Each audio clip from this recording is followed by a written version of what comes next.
ഇന്ന് നമുക്ക് 2024 തെലുങ്കിൽ റിലീസായ മിസ്റ്റർ സെലിബ്രിറ്റി എന്ന സസ്പെൻസ് ത്രില്ലർ സിനിമയുടെ കഥ നോക്കിയാലോ.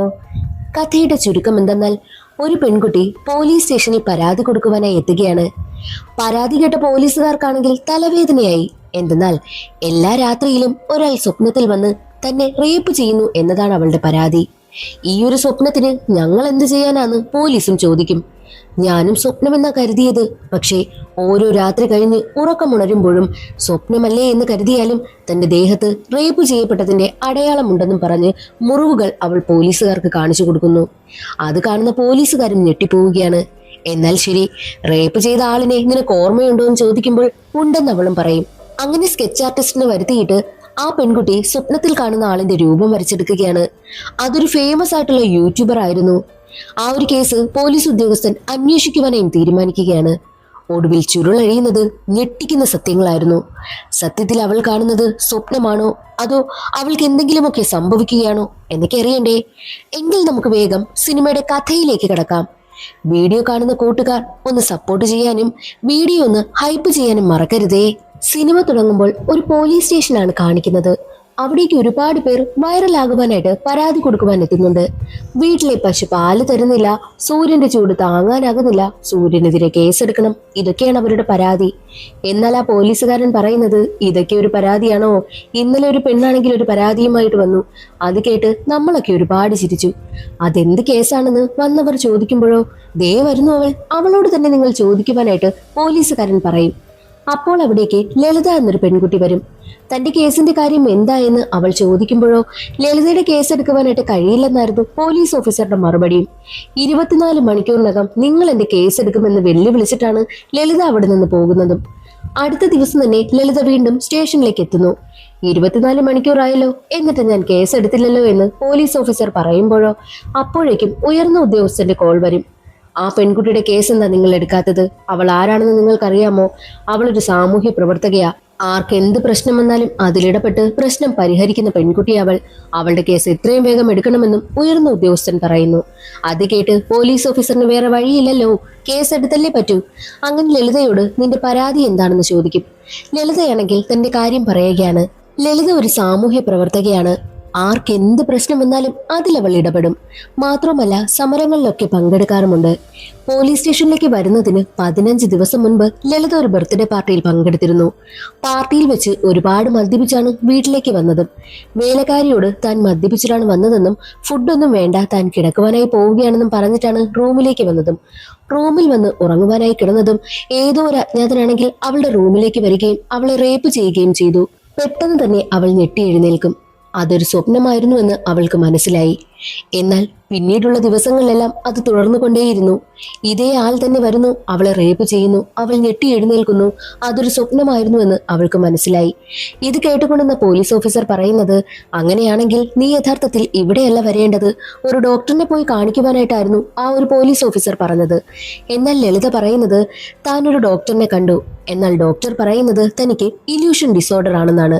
അതിന് പരിഹാരമുണ്ട്. അതിനു മുൻപായിട്ട് ഈ സ്വപ്നത്തിൽ വരുന്ന ആളിനെ കണ്ടെത്തണം. അങ്ങനെയാണെങ്കിൽ ഈ ഒരു പ്രശ്നം നമുക്ക് പരിഹരിക്കാമെന്നും ഡോക്ടർ പറഞ്ഞിരുന്നു. സ്വപ്നത്തിൽ വരുന്ന ആളിനെ കണ്ടെത്തുവാൻ വേണ്ടിയിട്ടാണ് താൻ പോലീസ് സ്റ്റേഷനിലേക്ക് വന്നതെന്നും ലളിത പറയും. എന്നാൽ അത് കേട്ട് പോലീസ് ഓഫീസർ പറയുന്നതോ, അത് സ്വപ്നത്തിൽ വരുന്ന ആളെന്നല്ലേ നീ പറഞ്ഞത്? അങ്ങനെ സ്വപ്നത്തിൽ മാത്രം കാണുന്ന ആളിനെ ഞങ്ങൾ എങ്ങനെ കണ്ടെത്താനാ എന്നായിരുന്നു പോലീസ് ഓഫീസർ ലളിതയോട് പറഞ്ഞതും. എന്നാൽ ലളിത പറയുന്നതോ, അതൊരു സ്വപ്നമായി കാണാൻ തനിക്ക് കഴിയില്ല. കാരണം റേപ്പ് ചെയ്യപ്പെട്ടതിന്റെ തെളിവായിട്ട് തന്റെ ദേഹത്തെല്ലാം അടയാളങ്ങളുണ്ട്, പരിക്ക് പറ്റിയിട്ടുണ്ട് എന്ന് പറഞ്ഞ് തന്റെ ദേഹത്തുള്ള മുറിവുകളെല്ലാം പോലീസ് ഓഫീസറിന് കാണിച്ചു കൊടുക്കുന്നു. മാത്രമല്ല കാണിക്കാൻ പാടില്ലാത്ത സ്ഥലത്തും തനിക്ക് പരിക്ക് പറ്റിയിട്ടുണ്ടെന്നും ലളിത പറയുന്നു. അതെല്ലാം കേട്ട് പോലീസ് ഓഫീസർ ഞെട്ടിപ്പോകും. ഇതൊരു വിചിത്രമായിട്ടുള്ള കേസാണല്ലോ എന്നാണ് പോലീസ് ഓഫീസർ പറയുന്നതും. നിനക്ക് ആ ഒരാളുടെ മുഖം നന്നായിട്ട് ഓർമ്മയില്ലേ എന്ന് ലളിതയോട് ചോദിക്കുമ്പോൾ ഓർമ്മയുണ്ടെന്നും അവൾ പറയും. അങ്ങനെ പോലീസ് ഓഫീസർ ആണെങ്കിൽ ഒരു സ്കെച്ച് ആർട്ടിസ്റ്റിനെ വിളിച്ചു വരുത്തി. ലളിത തന്റെ സ്വപ്നത്തിൽ കാണുന്ന ആളിന്റെ രൂപമൊക്കെ പറഞ്ഞു കൊടുത്തു. ആ അടിസ്ഥാനത്തിൽ സ്കെച്ച് ആർട്ടിസ്റ്റ് ആണെങ്കിൽ ഒരാളുടെ ചിത്രം വരച്ചെടുക്കുകയാണ്. ഇവനെയാണ് ഞാൻ കാണുന്നതെന്നും ലളിത പറയും. അങ്ങനെ പോലീസ് ഓഫീസർ ആണെങ്കിൽ ആ ഒരു ചിത്രം എല്ലാ സ്റ്റേഷനിലേക്കും അയക്കുകയാണ്.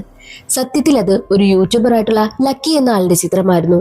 ഈ ലക്കി ആണെങ്കിൽ വിചിത്രമായിട്ടുള്ള കണ്ടന്റുകളൊക്കെയാണ് ചെയ്യുന്നത്, മാത്രവുമല്ല വിവാദമായിട്ടുള്ള കണ്ടന്റും. ഈ ലക്കി ആണെങ്കിലോ ലൈഫൊക്കെ അടിച്ചു പൊളിച്ച് ജീവിക്കുന്ന പയ്യനാണ്. അവന് യൂട്യൂബിൽ 10 ലക്ഷം ഫോളോവേഴ്സ് ഒക്കെ ഉണ്ട്. അങ്ങനെ പോലീസിന്റെ നിർദ്ദേശപ്രകാരം ലക്കി ഉടനെ തന്നെ സ്റ്റേഷനിലേക്കും എത്തുന്നുണ്ട്. ലക്കിയോട് നീ ഈ പെൺകുട്ടിയെ റേപ്പ് ചെയ്തോ എന്ന് ചോദിക്കുമ്പോൾ ഇവളെ റേപ്പ് ചെയ്യാനോ, ഞാൻ ഈ പെൺകുട്ടിയെ കണ്ടിട്ട് പോലുമില്ലെന്ന് ലക്കി പറയും. എന്നാൽ ലളിത പറയുന്നത് ദേ ഇവൻ തന്നെയാള്, ഇവനെ തന്നെയാ ഞാൻ കാണുന്നതെന്ന് പറഞ്ഞ് അവൾ ബഹളം വയ്ക്കുന്നു. എന്നാൽ അത് കേട്ട് ലക്കി പറയുന്നത് ഞാൻ ഇവളെ ഇപ്പോഴാ കാണുന്നത്, ഞാൻ ഇവളെ കണ്ടിട്ട് പോലുമില്ല, പിന്നെ എങ്ങനെയാ അവളെ ഞാൻ റേപ്പ് ചെയ്യാൻ? ആവശ്യമില്ലാതെ എന്റെ പേരിൽ കള്ളക്കേസ് ഇടുകയാണെന്നുണ്ടെങ്കിൽ നിങ്ങളുടെ എല്ലാവരുടെയും ജോലി ഞാൻ തെറിപ്പിക്കും. എനിക്ക് 10 ലക്ഷം സബ്സ്ക്രൈബേഴ്സ് ഉണ്ട്, നിങ്ങളുടെ കാര്യമെല്ലാം ഞാൻ യൂട്യൂബ് വഴി പുറത്തറിയിക്കുമെന്ന് പറഞ്ഞ് അവരെ ഭീഷണിപ്പെടുത്തുന്നു. പോലീസുകാരാണെങ്കിലോ കടലിനും ചെകുത്താനും നടുവിലായ മട്ടാണ്. വേറെ വഴിയില്ലാത്ത പോലീസ് ഉദ്യോഗസ്ഥനാണെങ്കിലോ 2 പേരെയും കൊണ്ടുപോയി DNA ടെസ്റ്റ് എടുപ്പിക്കും. 2 ദിവസം കഴിഞ്ഞേ റിസൾട്ട് വരത്തുള്ളൂ. എന്നാൽ അതിനിടയ്ക്ക് ഇവരുടെ 2 പേരുടെയും കാര്യം ന്യൂസിലാകെ വ്യാപിച്ചു. യൂട്യൂബറായിട്ടുള്ള ലക്കി എന്ന ചെറുപ്പക്കാരൻ സാമൂഹ്യ പ്രവർത്തകയായിട്ടുള്ള ലളിത എന്ന പെൺകുട്ടിയെ റേപ്പ് ചെയ്തു എന്നൊക്കെ ന്യൂസിലാകെ വരുന്നു. അതെല്ലാം കണ്ട് പോലീസ് ഇൻസ്പെക്ടറും ഞെട്ടിപ്പോവുകയാണ്. മാത്രവുമല്ല റിപ്പോർട്ട് വരുന്ന ദിവസം തന്നെ ലളിത എന്ന പെൺകുട്ടി ഗർഭിണിയാണെന്നും അതിന് കാരണം ലക്കിയാണെന്നൊക്കെ ന്യൂസിൽ വരികയാണ്. കാരണം എന്തെന്നാൽ ഈ കോൺസ്റ്റബിൾ ആണ് റിപ്പോർട്ട് വാങ്ങുവാനായിട്ട് പോയതും. റിപ്പോർട്ടും കൊണ്ട് വരുന്ന വഴിയിൽ കോൺസ്റ്റബിൾ തന്നെ അതിൽ റിസൾട്ട് ആണെങ്കിൽ മീഡിയക്കാർക്ക് പറഞ്ഞു കൊടുത്തു. അങ്ങനെയാ എല്ലാവരും അറിഞ്ഞത്. ഇപ്പോഴത്തെ റിപ്പോർട്ട് പോലീസ് ഉദ്യോഗസ്ഥന്റെ കയ്യിലെത്തിയിട്ടുണ്ട്. എസ് ഐ ആണെങ്കിൽ കോൺസ്റ്റബിളിനെ ഒരുപാട് വഴക്ക് പറയുന്നു. എന്നാൽ ഉയർന്ന ഉദ്യോഗസ്ഥനാണെങ്കിൽ SIയെ വിളിച്ചിട്ട് ഇതെങ്ങനെയാ ചോർന്നത്, ഞാൻ നിങ്ങളോട് പറഞ്ഞില്ലേ ഈ പെൺകുട്ടിയുടെ കേസ് ആരും അറിയാതെ ഡീല് ചെയ്യണമെന്ന്, പിന്നെ ഇതെങ്ങനെ പുറത്തായെന്ന് ചോദിക്കുമ്പോൾ അത് ഈ കോൺസ്റ്റബിൾ വഴിയാണെന്നും SI പറയുന്നു. റിപ്പോർട്ടിൽ എന്താണെന്നും ഉയർന്ന ഉദ്യോഗസ്ഥൻ ചോദിക്കുമ്പോൾ റിപ്പോർട്ട് പോസിറ്റീവാണ്, ലളിത പ്രഗ്നന്റ് ആണ്, ഉത്തരവാദി ലക്കിയാണെന്നും SI ആണെങ്കിൽ ഉയർന്ന ഉദ്യോഗസ്ഥനോട് പറയും. അത് കേട്ടതും ലക്കി ഞെട്ടിപ്പോവുകയാണ്. ലക്കിയെ ഉടനെ തന്നെ അറസ്റ്റ് ചെയ്യുവാനായിട്ടും ഉയർന്ന ഉദ്യോഗസ്ഥൻ ഉത്തരവിടുന്നു. ലക്കിയെ പോലീസുകാരാണെങ്കിൽ ലോക്കപ്പിലിടുകയാണ്. എന്നാൽ ലക്കി പറയുന്നത് സാർ എന്നെ വിശ്വസിക്കണം, ഞാനവളെ ഇന്നാണ് കാണുന്നത്, ഞാൻ അവളെ തൊട്ടിട്ട് പോലുമില്ല, പിന്നെ എങ്ങനെയാ എന്റെ കുഞ്ഞിനെ അവൾ ഗർഭം ധരിക്കാനെന്നൊക്കെ പറഞ്ഞ് ലക്കി വല്ലാതെ ബഹളം വയ്ക്കും. പക്ഷേ SI ആണെങ്കിലോ വല്ലാത്ത സന്തോഷത്തിലായിരുന്നു. കേസ് തെളിയിച്ചല്ലോ, അതിന്റെ സന്തോഷമാണ്. ലക്കിയെ പറ്റിയുള്ള ന്യൂസ് എല്ലാം വന്നതോടുകൂടി അവന്റെ വീട്ടുകാരും അത് കാണും. അമ്മയും അച്ഛനും സഹോദരിയും തകർന്നു പോവുകയാണ്. അമ്മ ഉടനെ തന്നെ കേസിന്റെ സത്യാവസ്ഥ അറിയുന്നതിന് വേണ്ടിയിട്ട് ലക്കിയെ ഫോൺ വിളിക്കും. ലക്കി പറയുന്നത് അമ്മ ഞാൻ അങ്ങനെയൊന്നും ചെയ്തിട്ടില്ല, ആരോ എന്നെ കൊടുക്കുന്നതിന് വേണ്ടിയിട്ട് മനഃപൂർവ്വം ചെയ്തതാണെന്ന് പറയും. എന്നാൽ അവന്റെ അമ്മ പറയുന്നത് അച്ഛൻ ആകെ ദേഷ്യത്തില, നിന്നെ കാണാൻ പോലും വരില്ല എന്നാണ് അച്ഛൻ പറയുന്നതെന്നും അമ്മ പറഞ്ഞു. അതേസമയം തന്നെ അച്ഛനാണെങ്കിൽ വല്ലാതെ അമ്മയോട് ദേഷ്യപ്പെടുന്നുണ്ട് ലക്കിയെ വിളിക്കുന്നതിന്. ഉടനെ തന്നെ അമ്മ പേടിച്ച് കോളും കട്ട് ചെയ്യുകയാണ്. ലക്കിക്ക് ഒരുപാട് സങ്കടമായി. മാത്രമല്ല ലക്കിയുടെ ഒരു യൂട്യൂബ് ചാനൽ ഉണ്ടല്ലോ, അതുമായി ബന്ധപ്പെട്ട് വർക്ക് ചെയ്യുന്ന അവന്റെ ഫ്രണ്ട്സും അവനെ വിളിക്കുകയാണ്. നമ്മൾ ഒരുപാട് കണ്ടന്റൊക്കെ ഉണ്ടാക്കി, പക്ഷേ നിനക്ക് ഇത്രയും വലിയ പണി തരുവാൻ വേണ്ടിയിട്ടുള്ള ശത്രുക്കളൊക്കെ ഉണ്ടോ എന്ന് എനിക്കറിയത്തില്ല, സത്യം പറ, നീ തന്നെയല്ലേ ഇതൊക്കെ ചെയ്തത് എന്നാണ് കൂട്ടുകാർ ചോദിക്കുന്നതും. ആരും തന്നെ അവനെ വിശ്വസിക്കുന്നുണ്ടായിരുന്നില്ല.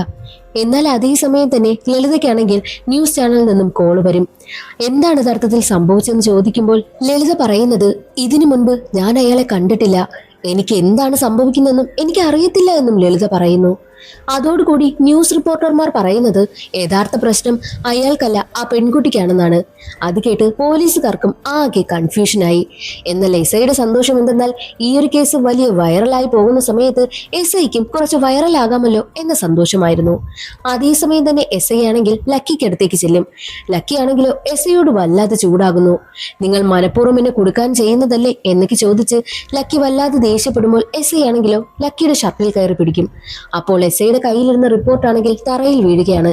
ലക്കി ആ റിപ്പോർട്ട് എടുത്ത് നോക്കുന്ന സമയത്ത് ഹോസ്പിറ്റലിന്റെ പേരിലാണെങ്കിൽ മിസ്റ്റേക്ക് കാണുന്നു, സ്പെല്ലിംഗ് മിസ്റ്റേക്ക്. നിങ്ങൾ മനഃപൂർവ്വം ചെയ്തതല്ലേ, ദേ ഹോസ്പിറ്റലിന്റെ പേരിൽ മിസ്റ്റേക്ക് ഉണ്ട്, കണ്ടില്ലേ സ്പെല്ലിംഗ് മിസ്റ്റേക്ക് ഉണ്ട്, നോക്ക് എന്ന് പറഞ്ഞിട്ട് റിപ്പോർട്ട് കാണിച്ചു കൊടുക്കും. അത് വല്ല പ്രിന്റിംഗ് മിസ്റ്റേക്കും ആയിരിക്കും, നീ വിശ്വസിക്കുന്നില്ലല്ലേ, എങ്കിൽ ഞാൻ ഡോക്ടറിനെ വിളിക്കാമെന്ന് പറഞ്ഞിട്ട് പോലീസ് ഇൻസ്പെക്ടർ ആണെങ്കിൽ ഉടനെ തന്നെ ഡോക്ടറിനെ വിളിച്ചിട്ട് ലൗഡ് സ്പീക്കർ ഇടും. ഡോക്ടറെ, ഡോക്ടർ തന്ന ആ ഒരു റിപ്പോർട്ടില്ലേ, അതിൽ ഹോസ്പിറ്റലിന്റെ പേരിന് എന്താ മിസ്റ്റേക്ക് വന്നത് എന്ന് ചോദിക്കുന്ന സമയത്ത് റിപ്പോർട്ടോ, ഞാനതിന് റിപ്പോർട്ടൊന്നും അയച്ചില്ലല്ലോ, ഇപ്പോൾ ആ റിപ്പോർട്ട് എന്റെ കയ്യിൽ കിട്ടിയതേ ഉള്ളൂ, പിന്നെങ്ങനെ ഞാൻ നിങ്ങൾക്ക് റിപ്പോർട്ട് അയക്കാനെന്നും ഡോക്ടർ ചോദിക്കും. അത് കേട്ട് SI ഞെട്ടിപ്പോകുന്നു. അങ്ങനെയാണെങ്കിൽ റിപ്പോർട്ടിൽ എന്താ പോസിറ്റീവ് ആണോ എന്ന് ഇൻസ്പെക്ടർ ചോദിക്കുമ്പോൾ അല്ല, നെഗറ്റീവാ. ആ പെൺകുട്ടി പ്രഗ്നന്റ് ഒന്നുമല്ല. മാത്രവുമല്ല ടെസ്റ്റ് റിപ്പോർട്ടിൽ പറയുന്നത് റേപ്പ് ചെയ്യപ്പെട്ടതായിട്ടുള്ള ഒരു ലക്ഷണവും തന്നെ ദേഹത്തില്ല എന്നാണെന്നും ഡോക്ടർ പറയുന്നു. അതോടുകൂടി പോലീസുകാർക്ക് എന്ത് ചെയ്യണമെന്നറിയാത്ത അവസ്ഥയായി. ആ ഒരു റിപ്പോർട്ട് ഫേക്ക് ആണെന്ന് ലക്കിക്കും SIക്കും മനസ്സിലായി. സത്യം പറ, നിങ്ങൾ ആരുടെ കയ്യിൽ നിന്ന് കാശ് വാങ്ങിയിട്ടാ ഫേക്ക് റിപ്പോർട്ട് ഉണ്ടാക്കി എന്നെ കുടുക്കിയത്? നിങ്ങളുടെ ജോലി ഞാൻ തെറിപ്പിക്കുമെന്ന് പറഞ്ഞ് ലക്കി വല്ലാതെ അവരെ ഭീഷണിപ്പെടുത്തുന്നു. വേറെ വഴിയില്ലാതെ പേടിച്ചു പോയ SI ആണെങ്കിലോ ലക്കിയെ ലോക്കപ്പിൽ നിന്നിറക്കും. ലക്കിയോട് ഞാൻ എന്താ ചെയ്യേണ്ടതെന്ന് SI ചോദിക്കുമ്പോൾ നിങ്ങൾ ഉടനെ തന്നെ മീഡിയക്കാരെ വിളിച്ചിട്ട് ഞാനിതിൽ തെറ്റുകാരനല്ല എന്നും ഇനി ഒരു കേസിനെ സംബന്ധിച്ച് ഒരു കാര്യവും ടെലികാസ്റ്റ് ചെയ്യാൻ പാടില്ല എന്നും അവരുടെ അടുത്ത് പറയണമെന്നും ലക്കി പറയുന്നു. ഉടനെ തന്നെ SI മീഡിയക്കാരെ വിളിച്ചിട്ട് ആ ഒരു കാര്യം പറയുന്നുണ്ട്. എന്നാൽ മീഡിയക്കാരാണെങ്കിലോ ആ ഒരു വാർത്ത അവിടെ ക്ലോസ് ചെയ്തിട്ട് മറ്റൊരു വാർത്ത പറയുകയും ലക്കിയുടെ ന്യൂസ് അടിയിൽ കൂടി ജസ്റ്റ് ഒന്ന് എഴുതി പോവുകയുമാണ് ചെയ്തത്. വീണ്ടും മീഡിയക്കാരെ വിളിച്ചിട്ട് അതൊരു ന്യൂസായിട്ട് തന്നെ നിങ്ങൾ സംപ്രേഷണം ചെയ്യാത്തെന്തെന്ന് ചോദിക്കുമ്പോൾ അതെന്തായാലും എഴുതി കാണിച്ചല്ലോ എന്നാണ് അവരുടെ മറുപടിയും. കാരണം എന്തെന്നാൽ ഒരു കേസ് അത്രയും സെൻസേഷണലായിട്ട് പോകുന്ന സമയത്ത് അതിൽ പ്രതിയായവനെ വീണ്ടും നിരപരാധിയാക്കി ചിത്രീകരിക്കുവാനായിട്ട് മീഡിയക്കാർക്ക് വലിയ താല്പര്യമൊന്നുമില്ല എന്നുള്ള കാര്യം SI ആണെങ്കിൽ ലക്കിയോട് പറയും. അതേ സമയം തന്നെയായിരുന്നു ലളിത അവിടേക്ക് വരുന്നത്. ഇവൻ എത്ര കാശ് നിങ്ങൾക്ക് തന്നത്? റിപ്പോർട്ട് ഇപ്പോൾ തിരുത്തിയിരിക്കുന്നു. നിങ്ങൾ എന്തിനാ ഇങ്ങനെ ചെയ്യുന്നത്? എന്റെ കേസ് നിങ്ങൾ തെളിയിക്കില്ലേ എന്നൊക്കെ ലളിത ചോദിക്കുന്നു. എന്നാൽ അത് കേട്ട് SI പറയുന്നത്, നിനക്ക് സത്യത്തിൽ വട്ടാണോ? നീ ഏതെങ്കിലും ഭ്രാന്താശുപത്രിയിലാ പോകേണ്ടത്. ദേ നിന്റെ റിപ്പോർട്ട് ഇതാണെന്ന് പറഞ്ഞിട്ട് ഉടനെ തന്നെ പുതിയ റിപ്പോർട്ട് എടുത്ത് കാണിച്ചു കൊടുക്കും. അതോടുകൂടി ലളിതയ്ക്ക് എന്ത് ചെയ്യണമെന്ന് അറിയാത്ത അവസ്ഥയായി. എന്നാൽ ലക്കി പറയുന്നത്, ഇനിയാണ് പ്രശ്നം ആരംഭിക്കാൻ പോകുന്നത്. ഈ പെൺകുട്ടി ആരാണെന്ന് എനിക്കും അറിയത്തില്ല, ഞാൻ ആരാണെന്ന് ഈ പെൺകുട്ടിക്കും അറിയത്തില്ല, നമ്മൾ രണ്ടുപേരും ആരാണെന്ന് സാറിനും അറിയത്തില്ല. പക്ഷേ നമ്മൾ 3 പേരെയും ഇപ്പോൾ കണക്ട് ചെയ്തിരിക്കുകയാണ്. മാത്രമല്ല ആരായിരിക്കും ആ ഒരു റിപ്പോർട്ട് തിരുത്തിയിട്ടുണ്ടാവുക? നമ്മൾ 3 പേരുമല്ലാതെ ഇതിനിടയിൽ മറ്റൊരാൾ കൂടിയുമുണ്ട്. അതാരാണെന്ന് നമുക്ക് കണ്ടെത്തണം. യഥാർത്ഥത്തിൽ എന്താണ് സംഭവിച്ചതെന്നും ലക്കിയാണെങ്കിലോ ലളിതയോട് ചോദിക്കുന്നു. ലളിത അവൾ സ്വപ്നം കാണുന്ന കാര്യമൊക്കെ പറഞ്ഞു. മാത്രമല്ല താൻ ഈ കാണുന്നത് സത്യമാണോ എന്നൊക്കെ അറിയുവാൻ വേണ്ടിയിട്ട് ഒരു ഡോക്ടറിനെ കൺസൾട്ട് ചെയ്യുകയുണ്ടായി. എന്നാൽ ഡോക്ടർ പറയുന്നത് നിന്റെ സ്വപ്നത്തിൽ കാണുന്ന ആളിനെ കണ്ടെത്തണമെന്നായിരുന്നു. അതിനു വേണ്ടിയിട്ടാ ഞാൻ ഇങ്ങോട്ട് വന്നതും ഇത്രയും പ്രശ്നങ്ങളൊക്കെ സംഭവിച്ചതെന്നും ലളിത പറയുന്നു. അങ്ങനെ ലക്കിയാണെങ്കിലോ ലളിതയും SIയും കൂട്ടിയിട്ട് ആ ഒരു ഡോക്ടറിനെ കാണുവാനായിട്ടും പോവുകയാണ്. ഡോക്ടറിന്റെ അടുത്തെത്തിയ സമയത്ത് അവിടെ ഒരു ബിൽഡിംഗ് മാത്രമാണുള്ളത്. ഡോക്ടർ അവിടെ ഉണ്ടായിരുന്നു എന്നതിന് ഒരു തെളിവും തന്നെയില്ല. അയാൾ അവിടെ നിന്ന് പോയിരുന്നു. അതൊരു വ്യാജനായിരുന്നെന്ന് അവർക്കപ്പോൾ മനസ്സിലായി. അന്ന് നിങ്ങൾ ഡോക്ടറിനെ കാണാൻ വന്ന സമയത്ത് നിങ്ങൾക്കൊപ്പം കൂടെ ആരുണ്ടായിരുന്നു എന്ന് ലക്കി ചോദിക്കുമ്പോൾ അതെന്റെ വീട്ടിൽ ജോലി ചെയ്യുന്ന ജോലിക്കാരിയായിരുന്നു കൂടെ വന്നതെന്നും ലളിത പറയും. അങ്ങനെയാണെങ്കിൽ അവരെ എനിക്കൊന്ന് കാണണമല്ലോ എന്ന് ലക്കി പറയുന്നു. അങ്ങനെ 3 പേരും കൂടി ലളിതയുടെ വീട്ടിലേക്ക് എത്തുകയാണ്. പക്ഷെ അവിടെ എന്നും വരുന്ന ജോലിക്കാരി അന്ന് വന്നിട്ടില്ല. അത് കാണുന്ന പോലീസ് ഇൻസ്പെക്ടർക്ക് ലളിതയെ വല്ലാത്ത സംശയം തോന്നും. അവൾക്ക് വട്ടാണോ എന്നാണ് അയാളുടെ സംശയവും. ഉടനെ തന്നെ അടുത്തുള്ള വീടുകളിലൊക്കെ പോയി ലളിതയെ പറ്റി അന്വേഷിക്കും. ലളിതയുടെ വീട്ടിൽ അവളെ കൂടാതെ വേറെ ആരുണ്ടെന്ന് ചോദിക്കുമ്പോൾ ലളിതയും വർഷങ്ങളായിട്ട് അവൾക്കൊപ്പം ഒരു ജോലിക്കാരിയും മാത്രമാണുള്ളതെന്നും അയൽവാസികളൊക്കെ പറഞ്ഞു. അപ്പോൾ ഇങ്ങനൊരു ജോലിക്കാരിയുള്ള കാര്യം സത്യമാണെന്നും പോലീസ് ഇൻസ്പെക്ടർക്ക് മനസ്സിലായി. ഈ ജോലിക്കാരി അങ്ങനെ പറയാതെ ലീവ് എടുക്കുന്ന ആളല്ല. പിന്നെ എന്ത് പറ്റിയെന്നറിയത്തില്ല. ഇവിടെ ബേസ്മെന്റിൽ ഒരു റൂമുണ്ട്, നമുക്ക് അവിടെ കൂടി പോയി അന്വേഷിച്ച് നോക്കാമെന്നും ലളിത പറയുന്നു. അങ്ങനെ അവരെയും കൂട്ടി ലളിത താഴേക്ക് പോകുന്നു. പക്ഷെ അവിടെ ആരും തന്നെ ഇല്ലായിരുന്നു. പഴയ കുറെ സാധനങ്ങളൊക്കെയാണ് വാരിയിട്ടിരുന്നതും. അവിടെ നിന്നും ലക്കിക്കാണെങ്കിൽ തന്റെ ഒരു ഫോട്ടോ കിട്ടും. എന്റെ ഈ ഒരു ഫോട്ടോ എങ്ങനെ ഇവിടെ വന്നു എന്ന് അവൻ പറയുന്നു. ലളിതയ്ക്കും ആ ഒരു ഫോട്ടോ എങ്ങനെ അവിടെ വന്നു എന്ന് അറിയത്തേയില്ല. മാത്രവുമല്ല അവിടെ ഉണ്ടായിരുന്ന ഒരു ബോക്സിൽ നിന്നും ലക്കിക്ക് വീണ്ടും അവന്റെ ഒരു ഫോട്ടോ കിട്ടുന്നു. ആ ഒരു ബോക്സിനുള്ളിലായിട്ട് കുറേ സാധനങ്ങൾ ഉണ്ടായിരുന്നു.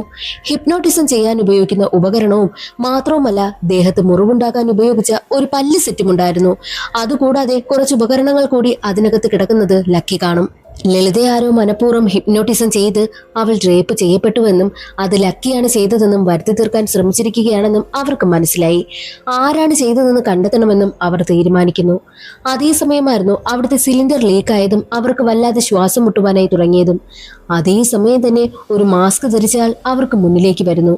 എന്നിട്ട് പറയും, നിങ്ങളെ ഞാൻ ഇപ്പോഴൊന്നും കൊല്ലത്തില്ല, നിങ്ങളെ ഞാൻ സെലിബ്രിറ്റികളാക്കിയതിനു ശേഷം മാത്രമേ കൊല്ലൂ എന്ന് പറഞ്ഞിട്ട് അവിടെ നിന്ന് പോകുന്നു. അതോടുകൂടി ആരാണ് ഇതിന് പിന്നിൽ എന്ന സംശയം അവർക്കുണ്ടാകുന്നു. ലക്കിയാണെങ്കിൽ പോലീസ് ഇൻസ്പെക്ടറിനോട് പറഞ്ഞത് 48 മണിക്കൂറാ നമുക്കവൻ തന്നിരിക്കുന്ന സമയം. അതിനു മുൻപായിട്ട് നമ്മളെ സെലിബ്രിറ്റികളാക്കിയിട്ടേ അവൻ കൊല്ലൂ. നമ്മളെ 3 പേരെയുമാ അവൻ ലക്ഷ്യം വെച്ചിരിക്കുന്നത്. അവൻ നമ്മളെ കൊല്ലും മുൻപ് തന്നെ അവനെ നമ്മൾ പിടികൂടണം. അതിനു മുൻപായിട്ട് ലളിതയുടെ വീട്ടിൽ ജോലിക്ക് നിന്നിരുന്ന ആ ഒരു ജോലിക്കാരിയും ഡോക്ടറിനെ കണ്ടെത്തണമെന്നും ലക്കി പറയുന്നു. അങ്ങനെ അവർക്ക് രണ്ടുപേർക്കും വേണ്ടിയിട്ടുള്ള തിരച്ചിൽ ആരംഭിച്ചു. കാറിൽ പോകുന്ന സമയത്തായിരുന്നു ലക്കിക്കൊരു വീഡിയോ വന്നത്.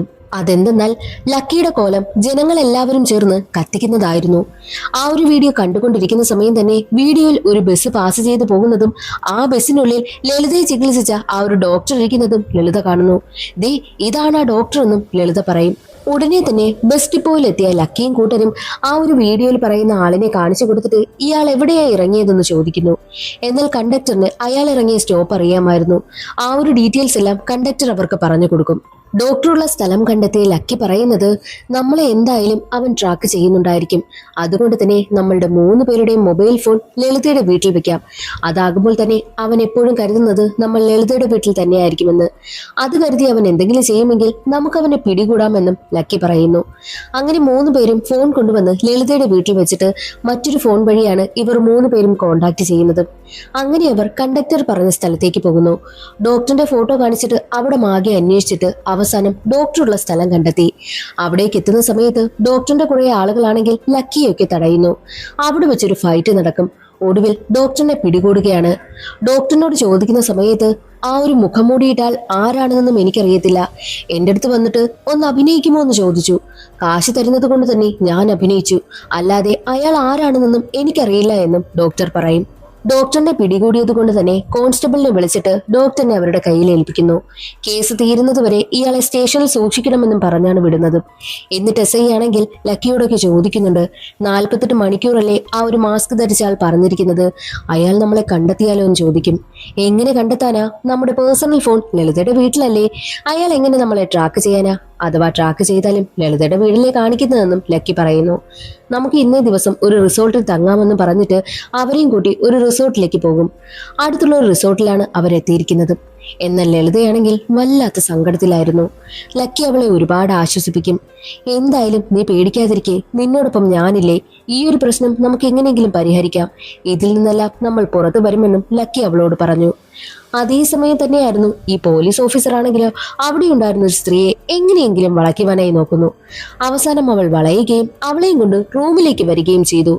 അതേ സമയത്തായിരുന്നു മീഡിയക്കാരെല്ലാവരും കൂടി ആ റൂമിലേക്ക് എത്തുന്നതും SI ആണെങ്കിൽ ഒരു പെണ്ണിനെ റൂമിലേക്ക് വിളിച്ച് കയറ്റിയിരിക്കുന്നു എന്നുള്ള വാർത്തയെല്ലാം പുറത്തു വന്നതും. അതോടുകൂടി പോലീസ് ഡിപ്പാർട്ട്മെന്റിന് തന്നെ വല്ലാത്ത നാണക്കേടുമായി.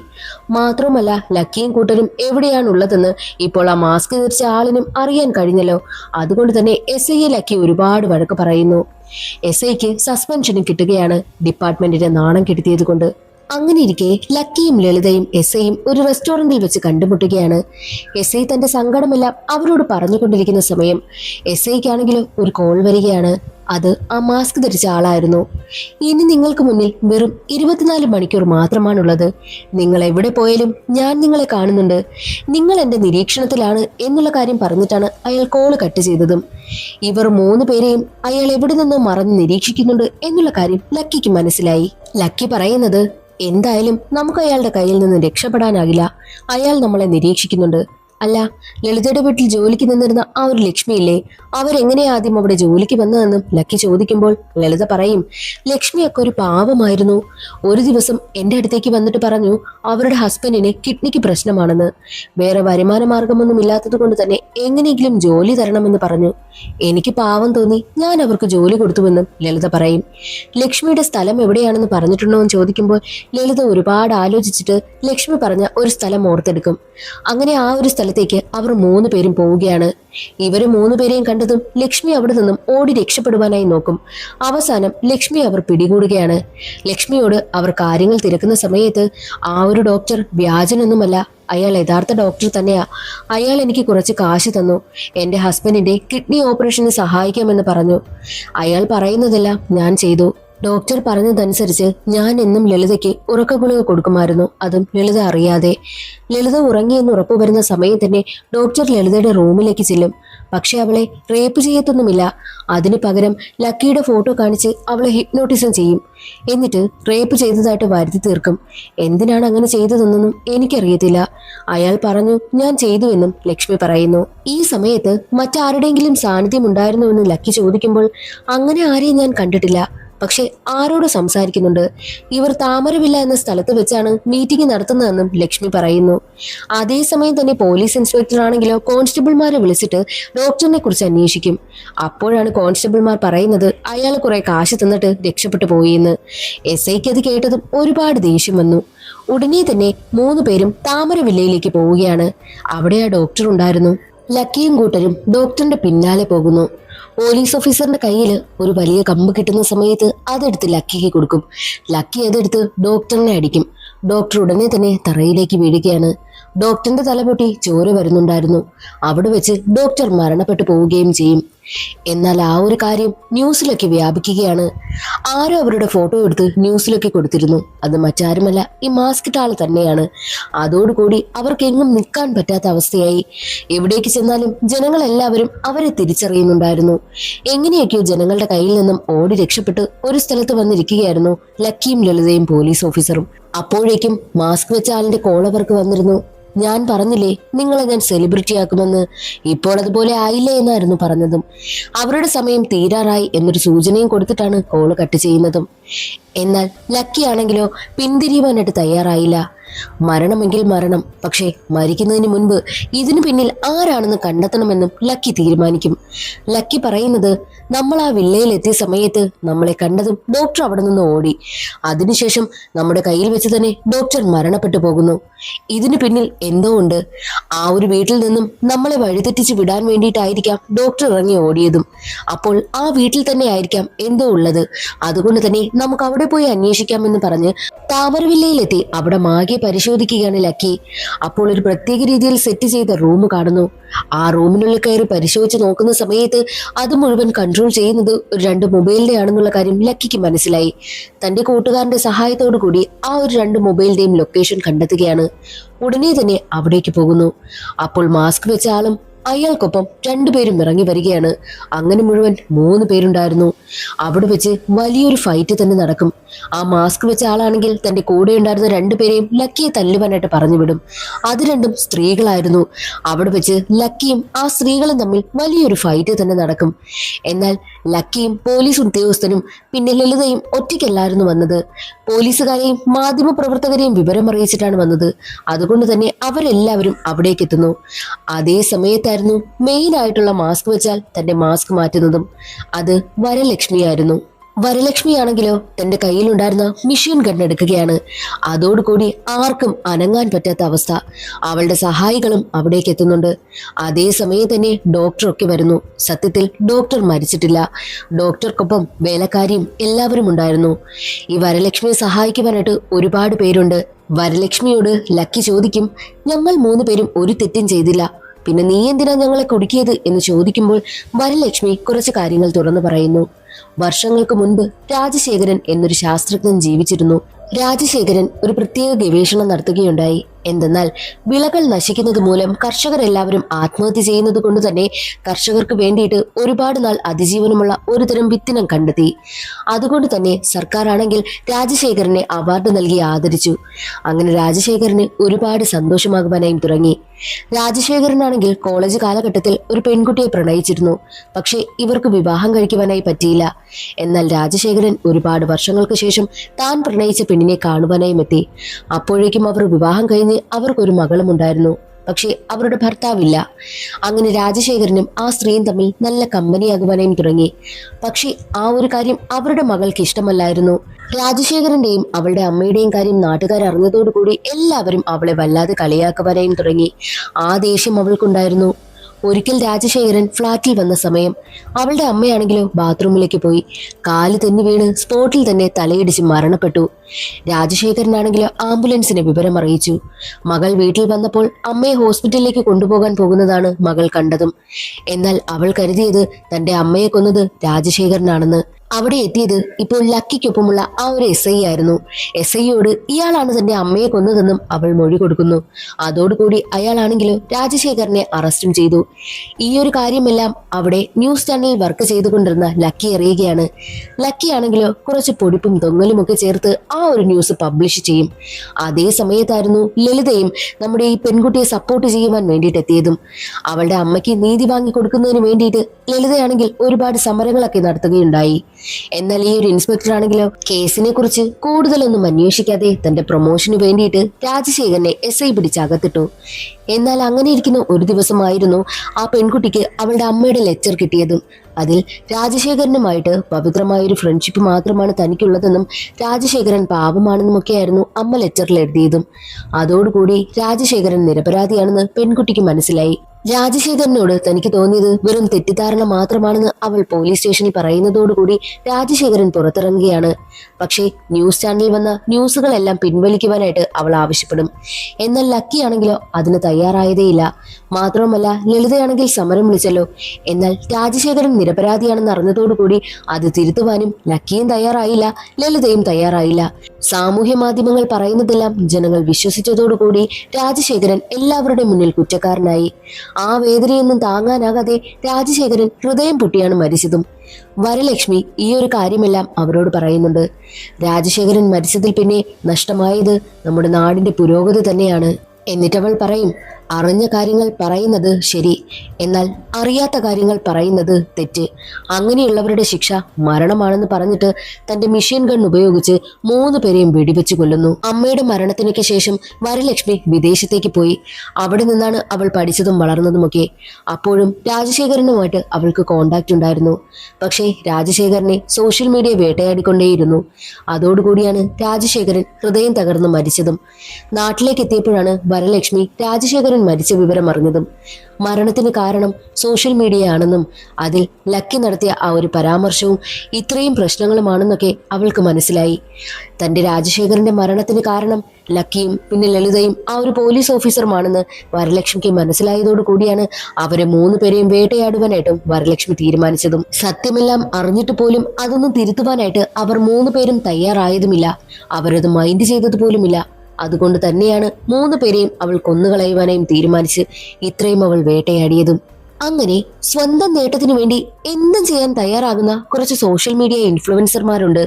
അവരെയൊക്കെ കാണാതാവുകയാണ്. അതിന് പിന്നിൽ വരലക്ഷ്മിയാണെന്ന് കാണിച്ചുകൊണ്ട് സിനിമയുടെ കഥ അവിടെ അവസാനിക്കുന്നു. ഇന്നത്തെ ഈ ഒരു വീഡിയോ എല്ലാവർക്കും ഇഷ്ടമായെന്ന് കരുതുന്നു. ഇഷ്ടമായാൽ ഒന്ന് സപ്പോർട്ട് ചെയ്യാൻ മറക്കരുതേ. അടുത്തൊരു സിനിമയുടെ കഥയിൽ കാണാം. അതുവരെ എല്ലാവർക്കും ബൈ.